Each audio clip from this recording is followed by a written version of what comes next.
Hello friends, मेरा नाम है भारती शर्मा और आज हम देखने वाले हैं क्लास 9th की हिस्ट्री का चैप्टर नंबर 1 का पार्ट 2 जो कि है द फ्रेंच रेवोल्यूशन। पार्ट 1 पहले ही मैंने अपलोड कर दिया था। आई होप कि आपको अच्छे से समझ में आ गया होगा। आज हम देखने वाले हैं पार्ट 2। लेकिन उससे पहले अगर आपने मेरे चैनल को सब्सक्राइब नहीं किया है तो प्लीज़ मेरे चैनल को सब्सक्राइब कर लीजिए, और अगर आपको मेरे वीडियोज़ अच्छे लगते हैं तो प्लीज़ मेरे वीडियोज़ को लाइक करिए, शेयर कीजिए एंड कमेंट बॉक्स में ज़रूर बताइएगा कि कैसे लगे।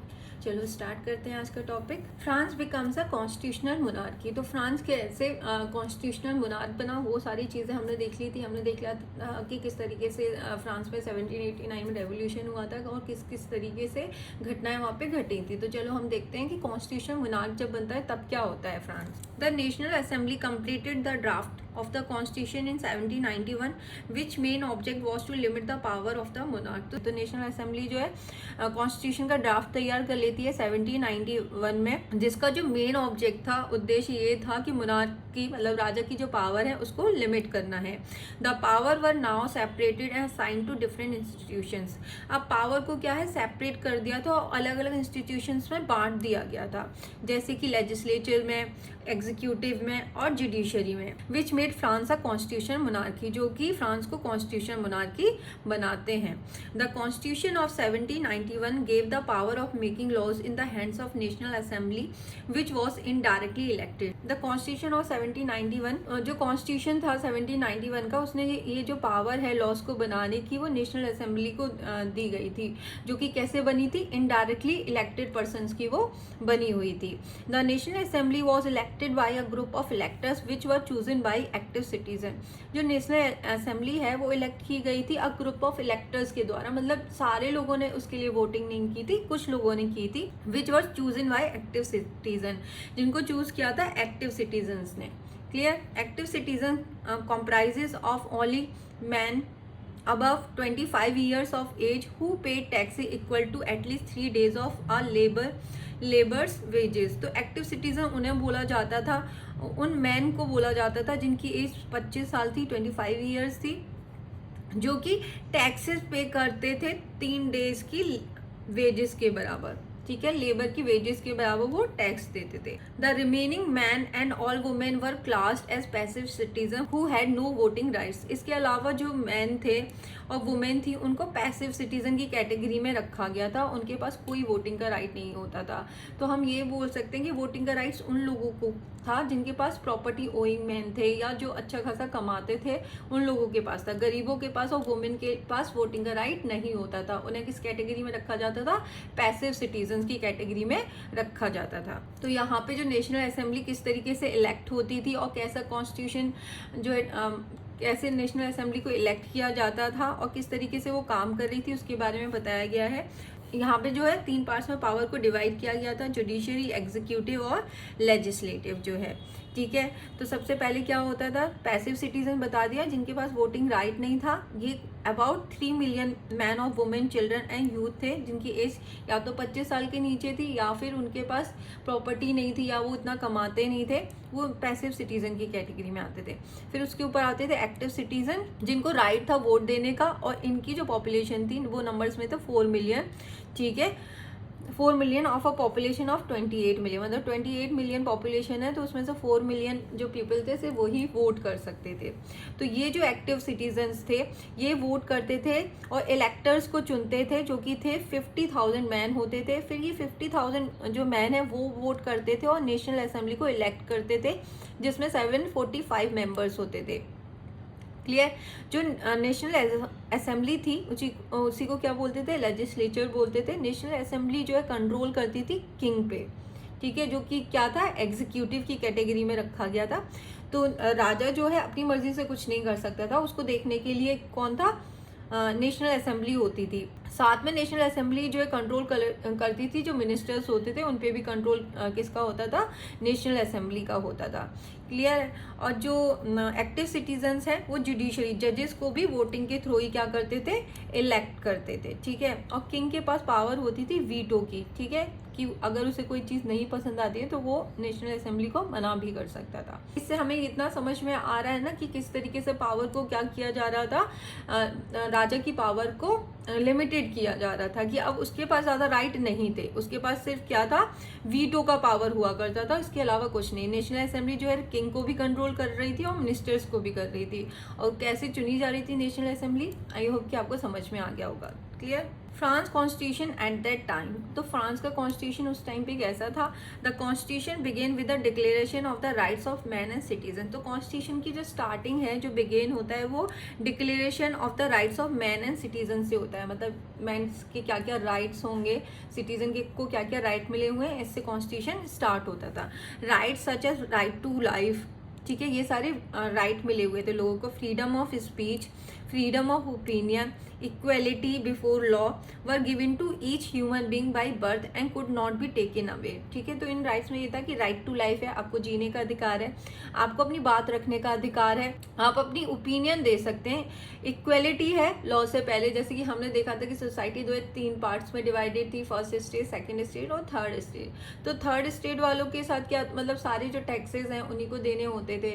फर्स्ट और सेकंड स्टेज को क्या है, प्रिविलेजेस मिले हुए थे। तो इक्वेलिटी नहीं थी लॉ से पहले, ठीक है, इक्वेलिटी वहाँ थी ही नहीं। तो अब क्या कर दिया था, इक्वेलिटी बिफोर लॉ, ठीक है, कानून के सामने क्या है, सब बराबर हैं। Were given to each human being, और ये जो राइट है हर इंसान को दिए गए थे, बाय बर्थ ये मिले थे और इन्हें कोई भी ले नहीं सकता था वापस। It was the duty of the state to protect each citizen's natural right, और ये ड्यूटी थी हर स्टेट की कि वो प्रोटेक्ट करेगा हर सिटीजन के नेचुरल राइट जो उसको मिले हैं। वेरियस पॉलिटिकल सिंबल्स लिए गए थे जिनको यूज किया गया था, ठीक है, फ्रांस में। द ब्रोकन चेन, ठीक है, चेन जो ब्रोकन थी, stand for the act of becoming free, जो दिखाती थी फ्री होने को। The bundle of rods of faces show strength lies in unity, इसका मतलब ये था कि यूनिटी में ही सबसे ज्यादा स्ट्रेंथ है।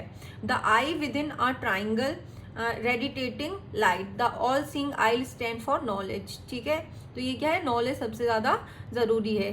स्केप्ट्री सिंबल ऑफ रॉयल पावर, तो स्केप्ट्री क्या था, सिंबल ऑफ रॉयल पावर होता था। Snake biting its tail to form a ring, snake biting its tail to form a ring, जिसका मतलब था symbol of eternity. Red Phrygian cap, ठीक है, can worn by a slave upon becoming free, ठीक है, तो ये जो कैप था वो दिखा रहा था कि स्लेव को क्या है, अब फ्री कर दिया गया है। Blue white red, blue white red the national colours of France, ठीक है, ये नेशनल कलर्स थे।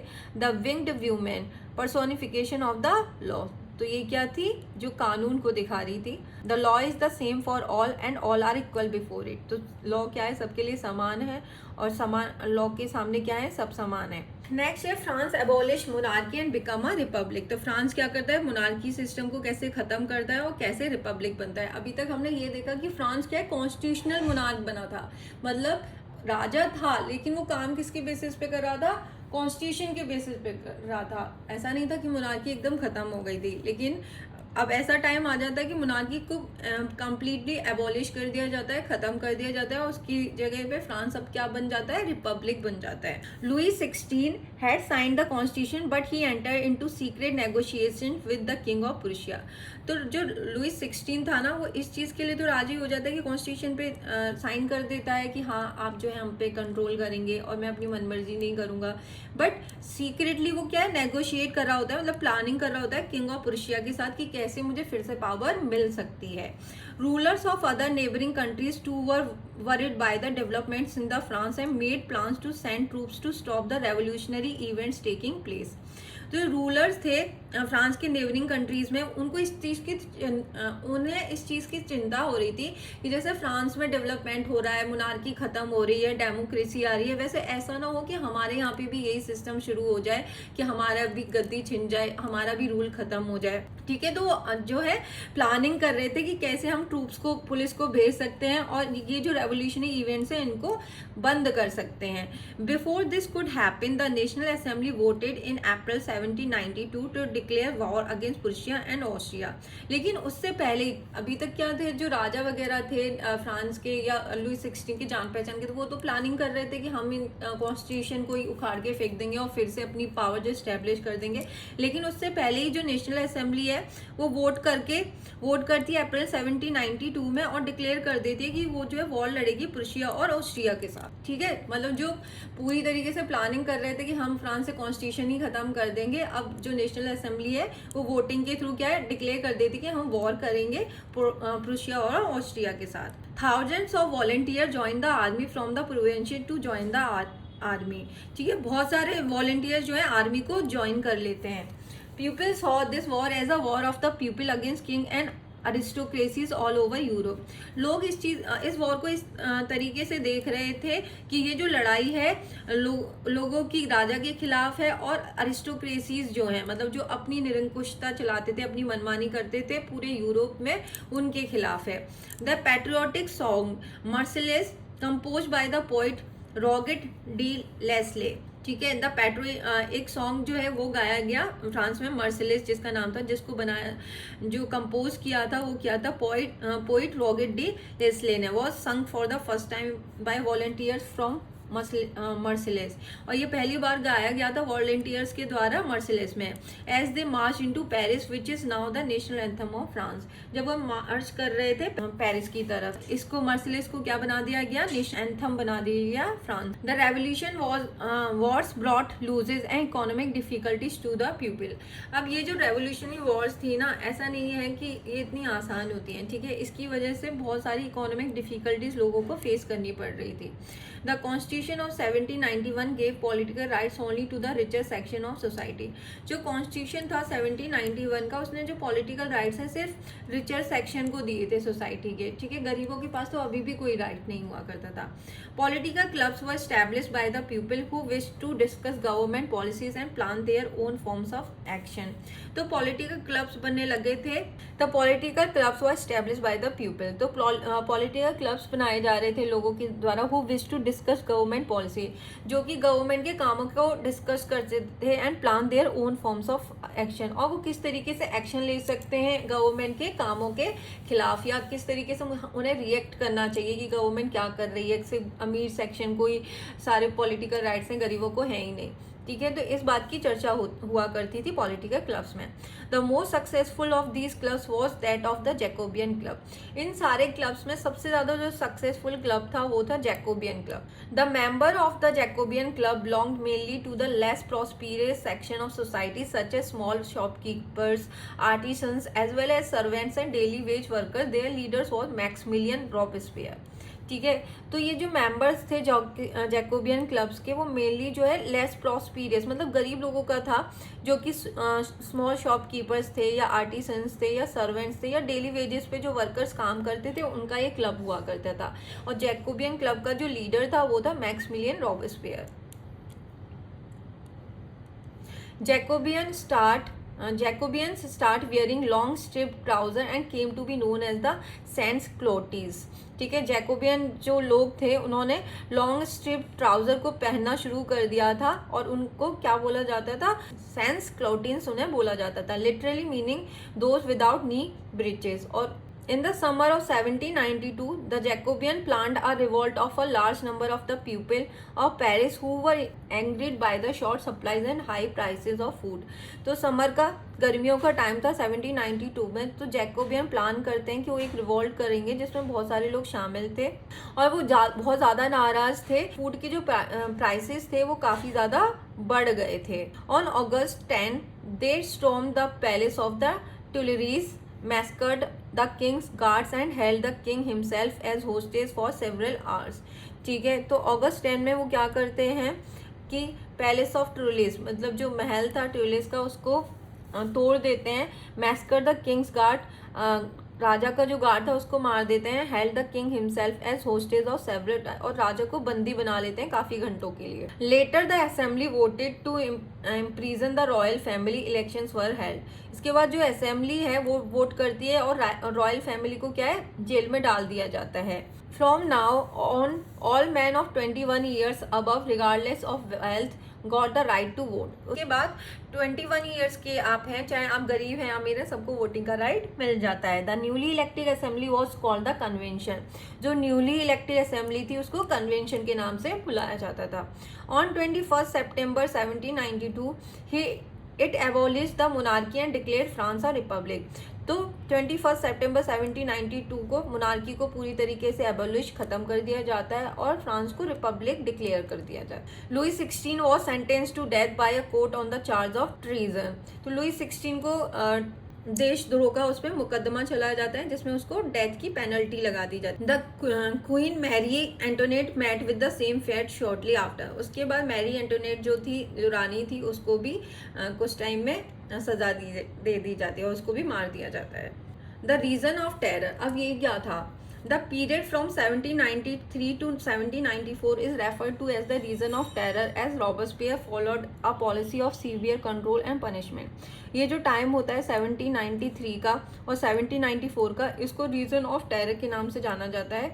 जब रॉबेस्पियर जो है followed a policy of severe control, बहुत ज़्यादा मतलब अपने जो पॉलिसीज़ की थी उसको ज़बरदस्ती फॉलो करवाता था और अगर कोई फॉलो नहीं करता था तो उसको बहुत ज़्यादा पनिश करता था। All his enemies, ex-nobles, clergy, members of the other political parties, even members of his own party who did not agree with these methods are arrested, imprisoned and guillotined। तो उसके जो भी enemies थे, मतलब दुश्मन थे, उसके जो शत्रु थे, उसके ex-nobles जो थे क्लर्जी थे और या अदर पॉलिटिकल पार्टीज के जो मेंबर्स थे, इवन उसकी खुद के जो पार्टी के मेंबर्स थे उनको भी उसने उनको भी वो सजा देता था या अरेस्ट करा देता था या ग्लोटिन्ड कर देता था अगर कोई भी उसकी बात से सहमत नहीं होता था। Robespierre's government issued laws placing a maximum ceiling on wages and prices. Robespierre government ने लॉ बनाकर वेजेस और प्राइसेस की जो वैल्यू थी उसे फिक्स कर दिया। Meat and bread were ration. Meat और ब्रेड को क्या कर दिया गया? राशन कर दिया कि राशन के थ्रू वो मिलेंगी, राशनिंग कर दी गई। Peasants were forced to transport their grain to the cities and sell it at prices fixed by the government. Peasants को फोर्स किया जाता था कि वो अपने ग्रेन्स को ट्रांसपोर्ट करें, शहरों में लेके जाएं और उसे फिक्स्ड प्राइसेस में सेल करें। The use of more expensive white flour was forbidden and all citizens were required to eat the equality bread a loaf made of whole wheat. तो जो गवर्नमेंट थी उसने जो सफ़ेद आटा था, मतलब वाइट फ्लोर था, उस पर रोक लगा दी कि उसे कोई इस्तेमाल नहीं करेगा और सारे जो सिटीजन्स थे उनके लिए जो है all citizen were required to eat the equality bread. और सबको क्या करना था? सारे सिटीजन के लिए इक्वलिटी कर दी गई कि सब एक जैसी रोटी खाएंगे। A loaf made of whole meat, जो साबुत गेहूं से बनी होगी। Of traditional monsieur and madame, all French men and women were addressed as citoyen एज सिटियोनी। तो इंस्टेड ऑफ पहले जो है जो मेल थे उनको मैन्यूस्योर और मैडम को मैडमे, मतलब फीमेल को मैडमे के नाम से जाना जाता था, लेकिन बाद में ऑल फ्रेंच मैन, चाहे कोई भी फ्रेंच मैन है या वुमेन है, सबको सिटियोन और सिटियोने के नाम से जाना जाता था। Churches were shut down and their buildings converted into barracks और offices। चर्चेज को बंद कर दिया गया, ठीक है, और उनकी जो बिल्डिंग थी चर्चेज की उनको ऑफिस में कन्वर्ट कर दिया गया। Robespierre pursued his policies so harshly that even his supporter began to demand modernization। तो रॉबेस्पियर मतलब इतना फोर्सफुली अपनी पॉलिसीज को थोप रहा था लोगों पे कि इवन उसके जो सपोर्टर्स थे वो भी अब उसका रूल नहीं चाहते थे, वो भी उससे परेशान हो गए थे। Finally he was convicted by a court in July 1794। Finally उसको दोषी माना गया कोर्ट के द्वारा जुलाई 1794 में अरेस्ट किया गया and the next day sent to the guillotine, और उसके नेक्स्ट डे उसको ग्लोटिन पे चढ़ा दिया गया। अब बात आती है ग्लोटिन था क्या, बार बार ही नाम आ रहा है ग्लोटिन। तो ग्लोटिन बेसिकली एक मशीन होती थी। The guillotine is a device consisting of 2 poles, ठीक है, जिसमें 2 पोल्स होते थे and a blade which a person is beheaded, जिसमें जो पर्सन था जिसको ग्लोटिन करना होता था सर फंसाया जाता था। It was named after doctor guillotine who invented it. तो ये जो ग्लोटिन है उसका नाम उसके जो इन्वेंटर थे डॉक्टर ग्लोटिन, उनके नाम पे रखा गया था। और डायरेक्टरी रूल्स फ्रांस, ठीक है, डायरेक्टरी रूल्स फ्रांस में किस तरीके से आया वो देखते हैं। अ डायरेक्टरी रूल्स फ्रांस, ठीक है। अब फ्रांस में डायरेक्टरी रूल कैसा था वो देखते हैं। A constitution was introduced which denied the vote to non propertied section of society. अब फिर से जो है जैसे जैकोबियन क्लब्स जो रॉबेस्पियर था उसका रूल खत्म हो जाता है, तो फिर से पावर जो है उन लोगों के पास आ जाती है जो अमीर लोग थे, ठीक है। जो मिडिल क्लास के अमीर लोग थे उनके पास फिर से पावर आ जाती है, ठीक है। फिर से जो कॉन्स्टिट्यूशन बना जिसमें जो नॉन प्रॉपर्टीड सेक्शन था उसको क्या कर दिया गया, वोटिंग राइट उसको नहीं दिया गया। It provided for 2 elected legislative council which then appointed a directive. इस कॉन्स्टिट्यूशन में रखा गया कि 2 इलेक्टेड लेजिस्लेटिव काउंसिल्स होंगे जो अपॉइंट करेंगे डायरेक्टरी को। An executive made up of 5 members, एक एग्जीक्यूटिव होगी जिसमें 5 मेंबर्स होंगे। The directors often clash with the legislative council who then sought to dismiss them. जो डायरेक्टर्स हैं उनका मोस्टली जो है झगड़ा होता रहता था लेजिस्लेटिव काउंसिल के साथ, who then sought to dismiss them. तब जो लेजिस्लेटिव है डायरेक्टर्स को डिसमिस करना चाहती थी। The political instability of the directory paved the way for the rise of a military dictator Napoleon Bonaparte. तो डायरेक्टरी की पॉलिटिकल इनस्टेबिलिटी की वजह से ही वहाँ पे किसकी एंट्री होती है, मिलिट्री के डिक्टेटर नेपोलियन बोनापार्ट जो है उसकी एंट्री हो जाती है, क्योंकि आपस में जो डायरेक्टरीज थी और लेजिस्लेटिव काउंसिल है उन्हीं की नहीं बनती थी, ठीक है। तो उन्हीं में डिस्प्यूट था और इसी बात का जो इन लोगों की पॉलिटिकल इनस्टेबिलिटी का फायदा जो है किसने उठाया, नेपोलियन बोनापार्टे ने उठाया और वो एंट्री कर देता है France. Women revolution. From the very beginning women were active participation in revolution. तो स्टार्टिंग से ही जो वुमेन है वो पार्टिसिपेशन कर रही थी हर रेवोल्यूशन में। They hope that their involvement would pressurise the revolution government to introduce measures to improve their lives. उनको ऐसा होप था कि कहीं ना कहीं जो गवर्नमेंट है उनको ऐसा होप था कि उनके इन्वॉल्वमेंट से रेवोल्यूशन में, तो रेवोल्यूशनरी गवर्नमेंट जो है उनको उनकी जो लाइफ है उसमें कहीं ना कहीं इम्प्रूवमेंट जरूर लेके आएगी। Most women of the third state had to work for living as laundries. जो मोस्टली थर्ड स्टेट की जो वुमेन थी ना वो जो अमीर लोग थे उनके घरों में काम करती थी। Most women did not have access to education और जॉब ट्रेनिंग। मोस्टली जो वुमेन थी उनके पास राइट नहीं था कि वो एजुकेशन ले पाएँ और जॉब ट्रेनिंग ले पाएँ, ठीक है। उनके पास राइट ही नहीं हुआ करते थे। To discuss the voice their interest women started their own political clubs and newspaper, ठीक है। अपनी आवाज़ लोगों तक पहुंचाने के लिए जो वुमेन थी उन्होंने पॉलिटिकल क्लब्स बनाए और न्यूज़पेपर भी प्रिंट करे। The society of revolutionary and republican women was the most famous of them. तो उन पॉलिटिकल क्लब्स में से द सोसाइटी ऑफ रेवोल्यूशनरी और रिपब्लिकन वुमेन जो था सबसे फेमस क्लब था। Women were disappointed that the constitution of 1791 reduce them to passive citizens. तो वुमेन जो थी काफ़ी ज़्यादा डिसअपॉइंटेड थी जब 1791 के कॉन्स्टिट्यूशन में उनको पैसिव मेंबर की कैटेगरी में रखा गया। They demanded the right to vote to be elected to the assembly and to hold political office. वो लगातार वुमेन्स जो है डिमांड कर रही थी कि उनके पास राइट टू वोट होना चाहिए और ताकि वो असेंबली को इलेक्ट कर पाएँ और वो पॉलिटिकल ऑफिस को भी संभाल पाएँ। The revolutionary government did introduce laws that helped improve the lives of women। जो revolutionary government थी उसने स्टार्टिंग में जो वुमेन्स के लिए कुछ लॉज बनाए ताकि उनकी जो लाइफ है वो इम्प्रूव हो पाए। By creation of state school बनाए गए। Schooling was made compulsory for all school. तो स्कूलिंग जो है हर लड़की के लिए कंपलसरी कर दी गई। Their fathers could no longer force them into marriage against their will. उनके जो फादर थे उनकी ज़बरदस्ती किसी से शादी नहीं करा सकते थे। Marriage was made into a contract entered into freely and registered under civil law. तो मैरिज जो है उसको कॉन्ट्रैक्ट एंटर्ड इनटू फ्रीली, एक स्वैच्छिक मतलब एक ऐसा काम है जो अपनी मर्जी से करें और जिसको आपको रजिस्टर्ड कराना पड़ेगा। Divorce was made legal. Divorce को लीगल कर दिया गया and could be applied for both women and man. और वो कोई भी ले सकता था, अगर मैन लेना चाहता है तो वो भी ले सकता है, वुमेन भी। Women could now train for jobs. Women को जॉब्स के लिए भी ट्रेन किया जाने लगा। कुड बिकम आर्टिस्ट और रन स्मॉल बिजनेस। वो आर्टिस्ट बन सकती थी और कोई भी छोटा बिजनेस शुरू कर सकती थी। During the region of terror the new government issued laws ordering closure of women's club and banning their political activities. लेकिन जब रीजन ऑफ टेरर का टाइम आता है, मतलब और मैक्सिमिलियन रॉबेस्पियर का जब टाइम आता है, तो वो जो नई गवर्नमेंट थी वो क्या करती है, तो वुमेन्स क्लब जो थे और पॉलिटिकल एक्टिविटीज थी उनको बैन कर देती है। Many prominent women were arrested and a number of them executed.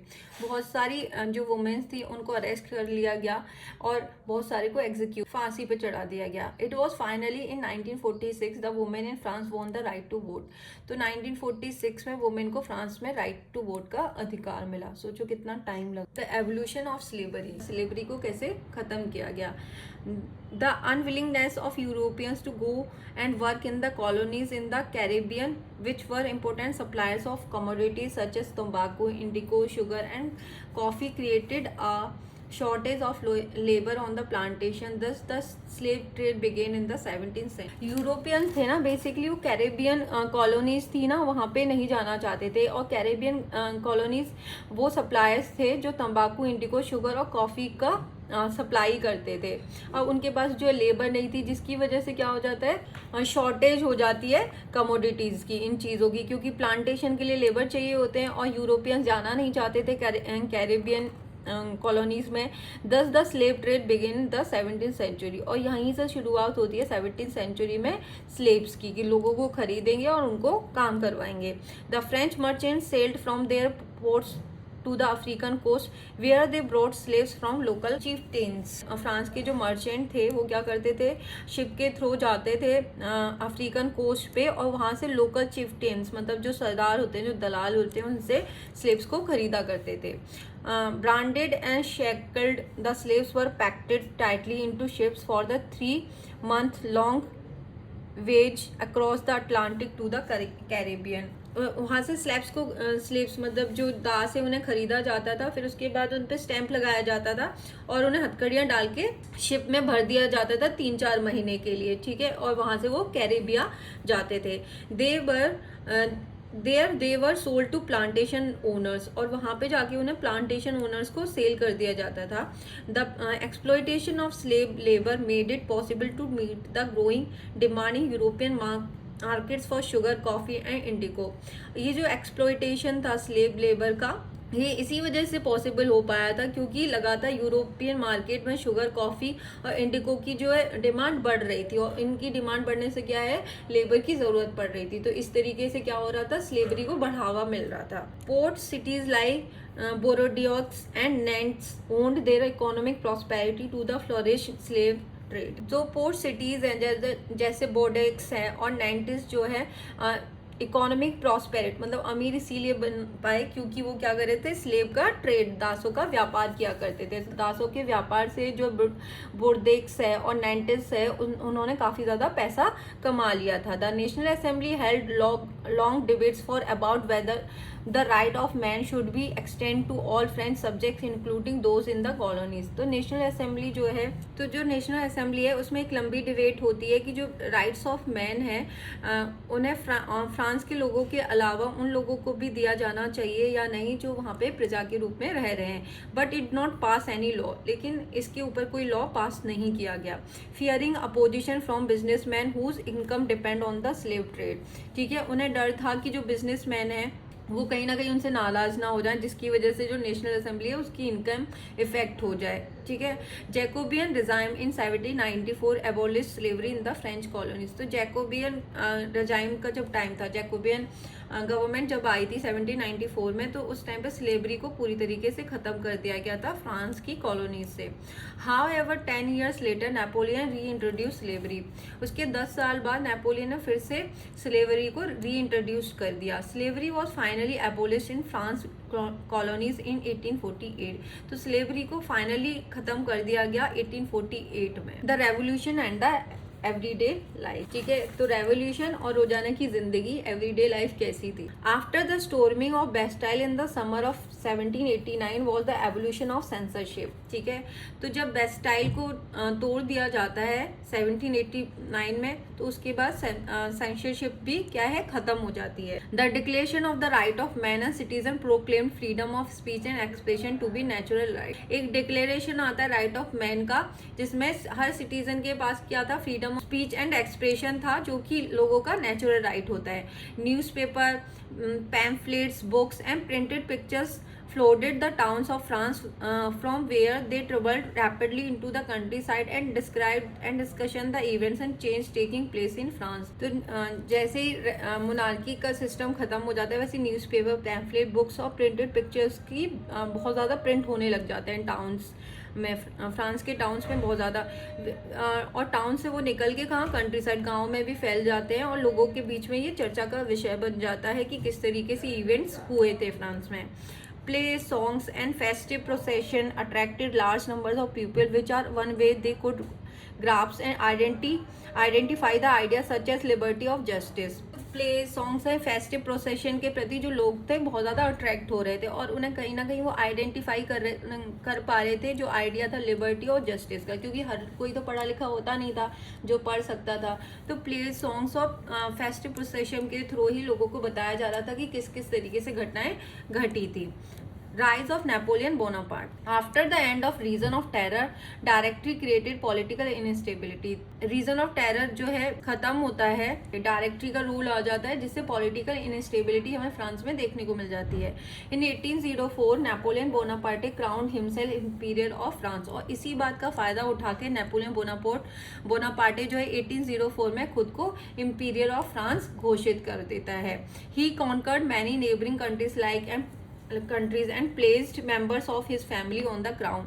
वो जो है बहुत फ्रांस के अलावा बहुत सारी नेबरिंग कंट्रीज को भी कॉन्कर जीत लेता है, और एंड प्लेस और अपनी जान पहचान या अपनी फैमिली के जो लोग थे उनको बिठा देता है वहाँ। Napoleon saw his rule as moderniser of Europe. तो नेपोलियन जो था अपने रूल को मॉडर्नाइजर ऑफ यूरोप के नाम से बुलाता था खुद को, मतलब ऐसे बोलता था कि मैं मॉडर्नाइजेशन के लिए यहाँ पे आया हूँ।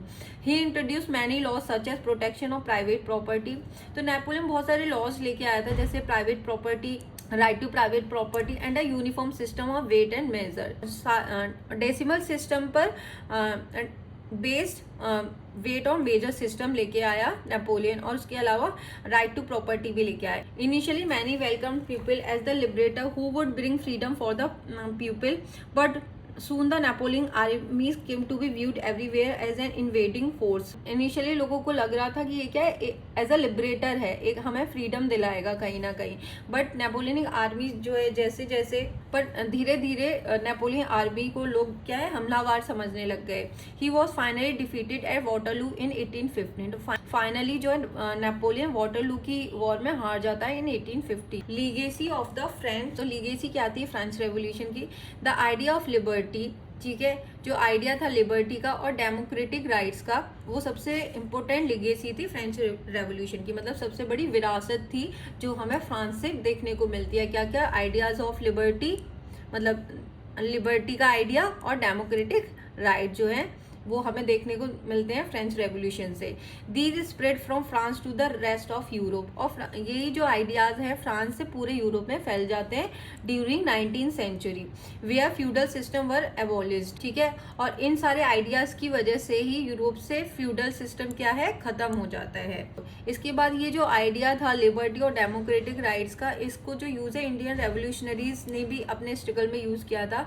जैसे टीपू सुल्तान और राम मोहन रॉय ने भी इन आइडियाज को बाद में अडॉप्ट किया था इंडियन रेवोल्यूशन के टाइम पे। इसी के साथ आज का जो पार्ट 2 है वो भी खत्म होता है और इसके साथ ही आपका चैप्टर भी खत्म हो जाता है। तो आई होप कि आपको अच्छे से समझ में आया होगा। अगर समझ में नहीं आया है तो भी कमेंट बॉक्स में बताइएगा। अगर आपको मेरे वीडियोस अच्छे लगते हैं तो प्लीज़ मेरे वीडियोस को लाइक करिए, शेयर कीजिए एंड मेरे चैनल को सब्सक्राइब करिए। Thank you for watching.